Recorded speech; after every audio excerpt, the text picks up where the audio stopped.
Shalom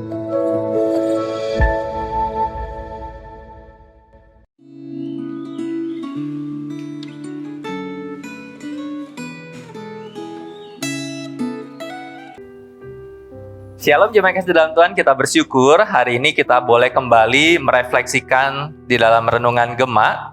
Dan sebelum kita mendengarkan firman Tuhan, mari saya mengajak kita untuk berdoa kepada Tuhan. Tuhan Yesus, kami bersyukur kepadamu untuk saat ini di dalam anugerah daripada Tuhan, boleh menyertai kami, memberkati kami, dan biarlah kami hidup senantiasa di dalam kebenaran firman-Mu. Kami rindu untuk belajar sebenarnya firman-Mu di dalam renungan Gema, dan kami coba merefleksikan itu di dalam refleksi Gema pada saat ini. Terima kasih Tuhan, di dalam nama Tuhan Yesus kami berdoa dan bersyukur. Amin. Terima kasih dalam Tuhan, tema renungan Gema adalah kesombongan mendahului kejatuhan, yang terambil dari 2 Raja-Raja pasal 14 ayat 1 sampai ayat yang ke-29. Dan kami mengajak kita untuk membaca keseluruhan ayat ini. Tetapi hari ini dalam refleksi Gema, kita akan fokus kepada 4 ayat saja. Yaitu ayat yang pertama, ayat yang keempat, ayat yang ke-8, dan ayat yang ke-10. Dan saya akan baca untuk setiap kita. Dalam tahun kedua zaman Yoas bin Yoahas, Raja Israel, Amasya, anak Yoas, Raja Yehuda menjadi raja. Ayat yang keempat, namun demikian, bukit-bukit pengorbanan tidaklah dijauhkan. Bangsa itu masih mempersembahkan dan membakar korban di bukit-bukit itu. Ayat yang ke-8, pada waktu itu Amasya menyuruh utusan kepada Yoas bin Yoahas bin Yehu, Raja Israel mengatakan, mari kita mengadu tenaga. Ayat yang ke-10, memang engkau telah mengalahkan Edom, sebab itu engkau menjadi tinggi hati. Cukuplah bagimu mendapat kehormatan itu, dan tinggallah di rumahmu. Untuk apa engkau menantang malapetaka, sehingga engkau jatuh dan Yehuda bersama-sama engkau. Kesombongan. Sebuah kata yang bisa menunjukkan akan seperti apa sikap seseorang di dalam hidupnya. Dan kesombongan itu muncul di dalam diri setiap orang, dalam status apapun kehidupannya. Umumnya kesombongan itu disebabkan karena seseorang itu lupa diri.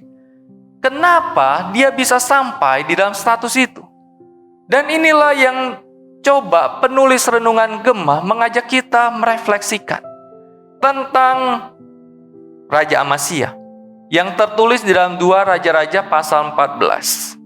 Raja Amasya adalah Raja Yehuda, dan yang menjadi menarik adalah dia menjadi raja di usia 25 tahun. 25 tahun merupakan usia yang relatif muda, bukan? Di tengah-tengah situasi sekarang, di tengah-tengah situasi kehidupan sekarang, orang 25 tahun mungkin masih meniti karir. Mungkin masih cari kerja. Tetapi Amasya pada waktu itu 25 tahun dia sudah jadi raja.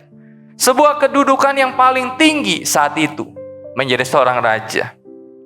Dan sebenarnya, kita mencatat bahwa di dalam awal pemerintahan Raja Amasya, maka dia adalah seorang yang benar di mata Tuhan.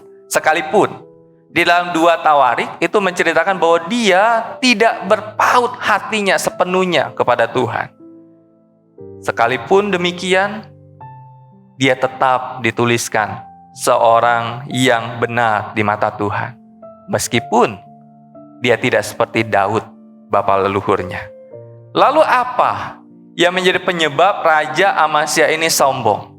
Setidaknya 2 hal yang membuat dia sombong. Yang pertama adalah kemenangan Raja Amasya atas Edom dan Selah itu diraihnya. Kita bisa tahu kerajaan Edom itu adalah kerajaan besar. Orang-orang Edom itu di dalam perjalanan bangsa Israel adalah orang-orang yang ditakuti. Orang-orang yang punya kekuatan besar, pasukan yang berani mati.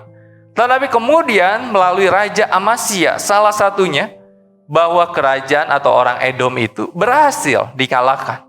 Sehingga kemenangan itu membuat Raja Amasya berkata, saya bisa mengalahkan sebuah kerajaan yang besar, sebuah kerajaan yang kuat, sebuah kerajaan yang luar biasa.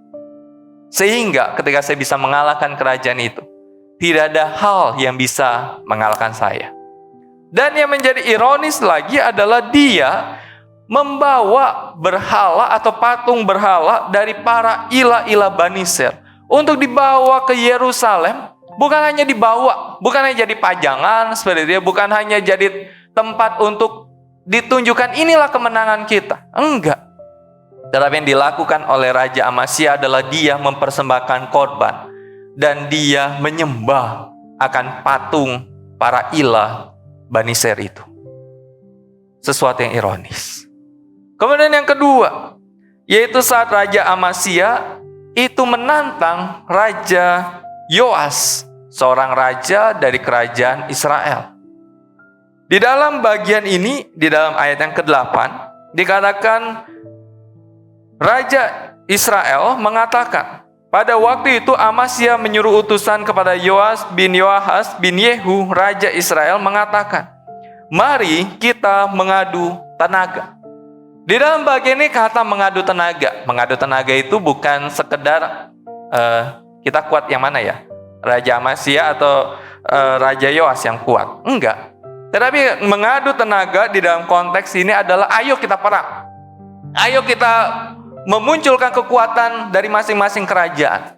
Ayo siapa yang paling hebat, siapa yang bisa menang, dan siapa yang akan kalah. Dan Amasya punya pemikiran bahwa saya nggak akan mungkin kalah. Kenapa? Ingat sejarah. Bahwa saya pernah mengalahkan akan orang-orang Edom. Sehingga untuk mengalahkan sebuah kerajaan, yaitu kerajaan Israel, sesuatu yang nggak terlalu sulit untuk dia miliki atau dia lakukan. Sehingga pemikiran menjadi orang yang berhasil, menjadi orang yang sukses di dalam peperangan, itu sesuatu yang dimiliki oleh Amasya. Tetapi kemudian dikatakan ayat yang ke-10, memang engkau telah mengalahkan Edom, sebab itu engkau menjadi tinggi hati, menjadi sombong. Cukuplah bagimu mendapat kehormatan itu, dan tinggallah di rumahmu. Untuk apa engkau menantang malapetaka, sehingga engkau jatuh, dan Yehuda bersama-sama engkau pun jatuh. Jadi ketika Amasya berpikir dia bisa mengalahkan raja atau kerajaan Israel, tetapi kemudian dia diingatkan, udah cukup, nggak usah tantang. Nanti kalau kamu kalah, bukan hanya kamu yang kalah, tetapi kerajaanmu, orang-orangmu, bahkan kotamu akan kalah. Dan benar saja, Raja Amasya ketika terjadi peperangan dengan Raja Yoas, dia kalah. Ketika dia kalah, akibatnya fatal. Dia kalah, maka pasukannya dikalahkan. Dia kalah, maka segala perabotan di dalam rumah Tuhan diambil. Dia kalah, maka kerajaannya dimasuki dan segala hartanya diambil. Bahkan yang ironis, ketika dia kalah dan semua porak-poranda, tetapi Amasya masih diizinkan dan dibiarkan hidup untuk melihat akibat dari kesombongannya. Jemaat yang kasih dalam Tuhan, ketika kita melihat akan hal ini, maka kita berefleksi. Apakah hanya Raja Amasya saja yang bisa jatuh di dalam kesombongan? Maka saya berkata tidak. Kita juga sangat rentan untuk bisa jatuh kepada kesombongan, yang akhirnya membuat kita merendahkan dan menduakan Tuhan. Tetapi apakah kita bisa tidak jatuh di dalam kesombongan? Bisa.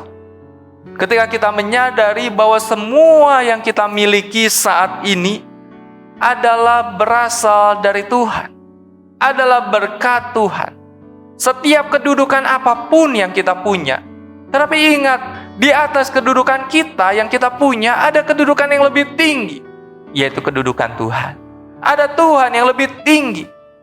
Sehingga kita berkata, nggak ada yang bisa saya sombongkan, nggak ada yang bisa saya banggakan, nggak ada yang bisa membuat saya berkata, nggak ada yang bisa mengalahkan saya.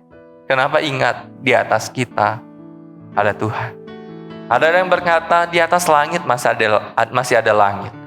Di atas manusia yang sombong masih ada Allah yang Maha Kuasa itu. Kemudian bagaimana kita bisa tidak sombong ketika kita tetap punya kerendahan hati dan ucapan syukur di dalam hidup kita? Kadang orang ketika sudah mencapai sebuah kedudukan, sebuah status sosial, sebuah status ekonomi yang lebih tinggi, dia lupa untuk memiliki kerendahan hati dan ucapan syukur. Dia seringkali berkata, semuanya itu karena usahaku. Aku bangun pagi, kerja sampai larut malam, dan semuanya aku dapatkan karena aku.